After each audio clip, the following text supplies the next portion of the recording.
আসসালামু আলাইকুম, কেমন আছেন সবাই? ঢাকায় তো চলে এসেছি, এখন সুনামগঞ্জ যাওয়ার পালা। দেখা যাক সেখান থেকে কতখানি সুনাম নিয়ে আসতে পারি। মোটামুটি সবাই আমরা রেডি, তো আমরা একটু মজা করতেছিলাম আর কি ক্যামেরাটা অন করে। তবে এখানে আরো অনেকজনকে মিস করছিলাম। অলরেডি তারা সুনামগঞ্জে পৌঁছে হোটেলে রিল্যাক্সে বসে আছে। এখন ঢাকা থেকে সুনামগঞ্জ যেতে মোটামুটি 6 ঘন্টার মতো লাগবে বা 5 ঘন্টা।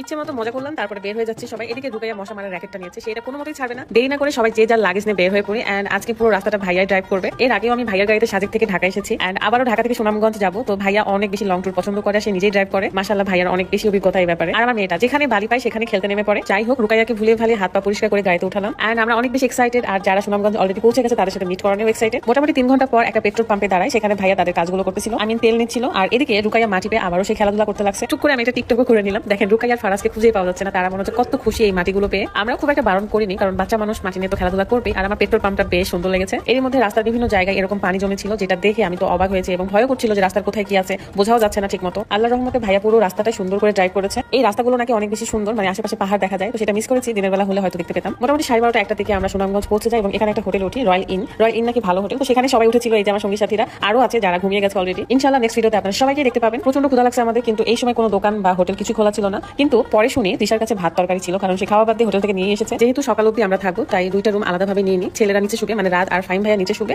আমি মুস্কান, ফারাজ আর রুকাইয়া উপরে শুবো। আর সবার আলাদা আলাদা রুম, জাস্ট সকাল অবধি থাকবো আমরা। আমার টায়ার্ডনেসটা কাটানোর জন্য একটা চায়ের খুব দরকার ছিল, সেটা আমি পেয়ে যাই। সবাই মিলে একসাথে থাকলে যা হয়, আমরা সবসময় হাসি ঠাট্টা মজা গল্প করতেই থাকি। আপনাদের পছন্দের তৃষা আপু কখনোই আমাদের মুখ হাফ করে থাকতে দেয় না, মানে সবসময় আমাদেরকে হাসাবে। যাই হোক, যেহেতু ক্ষুধার্ত ছিলাম, তাই তৃষার ঘর থেকে খাবার নিয়ে সবাই মিলে একসাথে খাওয়া দাওয়া করি। আপনাদের সাথে নেক্সট ডে টাঙ্গুয়ার হাওড়ে দেখা হয়ে যাবে। এন্ড সবাই মিলে অনেক বেশি বেশি দোয়া করবেন, যাতে করে সব বিপদ আপদ থেকে আমরা মুক্ত থাকতে পারি এবং সবসময়ের জন্য সেফ থাকতে পারি আর ঠিক মতো আবার বাসায় ব্যাক করতে পারি। আরো একজন কাপল আছে যাদেরকে আপনারা নেক্সট ভিডিওতে দেখতে পাবেন। আজকে ভিডিওতে আর তাদের দেখালাম না, কারণ তারা ঘুমিয়ে গেছে। মোটামুটি এখন 3টা বাজে, তাই তাড়াতাড়ি করে খাওয়া দাওয়া শেষ করে ঘুমাতে যাবো, কারণ সকাল সকাল উঠতে হবে, অনেক কাজ আছে। সো সাথেই থাকবেন। আল্লাহ হাফেজ, আসসালামু আলাইকুম।